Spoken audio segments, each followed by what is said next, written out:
And starting this August, schools around the country will have a new set of rules for handling sexual misconduct cases. Yeah, these new regulations are part of Title IX, which prohibits sex discrimination in education. Secretary Betsy Devos made that announcement yesterday. Critics are concerned the new rules will keep victims, though, from coming forward, since one of the provisions gives the accused a chance to cross-examine accusers. The new rule also narrows the definition of sexual misconduct on campuses. Joining us tonight is the Executive Director of the Sexual Assault Services for Holistic Healing and Awareness, Kalimah Johnson. And thank you so much for joining us. Welcome to the program. Well, thank you for having me. This is a very serious thing, and I'm just so happy that we have the opportunity to talk about its impact, especially on the African-American college student. And, you know, this seems to be another rollback, yet again, of an Obama-era measure on sexual assault. Is that correct?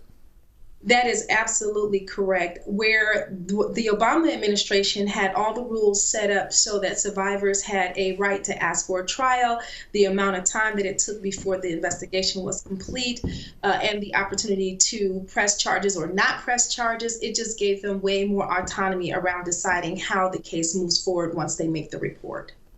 It's not going to be like that anymore, though. So how is it going to be now? Well, now what's going to happen, as you just heard your co-anchor say, we're going to have a situation where a perpetrator or accused person have the capacity to actually question the survivor, which could cause triggers, which could re-hurt or harm the person who's been sexually assaulted, and also make them second guess whether or not they should say anything at all. Because why say anything if they know that they're going to be, raped again in the public eye with other people around. Now, what they've said is that advisors of your choice can be the one issuing the questions. And they've also said that the perpetrator or the known or accused person and the victim don't have to even face each other. I don't know how they're going to create that in a room and then change all these rules between now and August with COVID-19 happening.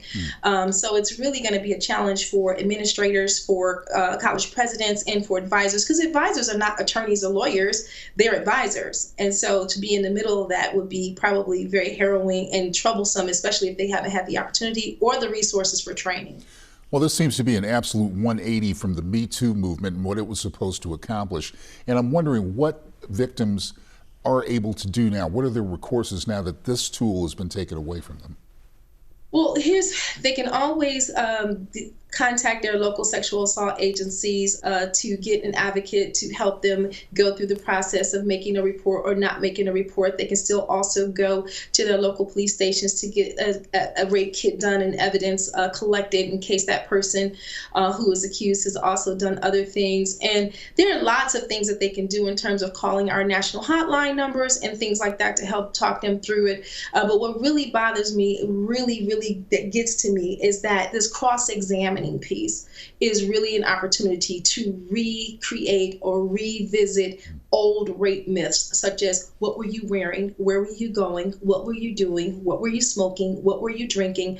And then in the African American community, where Black women have never been seen as rapeable to begin with, it just makes it a really difficult thing for women of color and boys of color, men of color, to even begin to start talking about these things. Because what we know is that in the African American community, we're not talking about sexual assault enough in our communities for us to even have the language to be able to say, hey, I believe that I was sexually assaulted.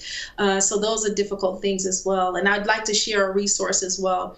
Please go to SASHAcenter.org to get more information. We developed a model called the Black Women's Triangulation of Rape, and it explains how institutions such as the educational institution, hospitals, all kinds of systems that exist that are not responding to the African American community the way they should as it relates to sexual assault. And then back at the college campuses, we need to start talking about this: prevention, education, opportunities for people to learn and understand what consent is, because no one's talking about that. And then if you have a cross-examination and there was some fluidity around the issue of consent, then that could also be an issue. So what you're saying is that the schools then are going to have to find ways to deal with this, to deal with these changes now, and is there a way for them to do that? Absolutely. You know, they are going to have to make changes. They are probably going to have to hire more staff. They're probably going to have to get more training from national organizations to help them understand what Title IX is doing and what it's not doing.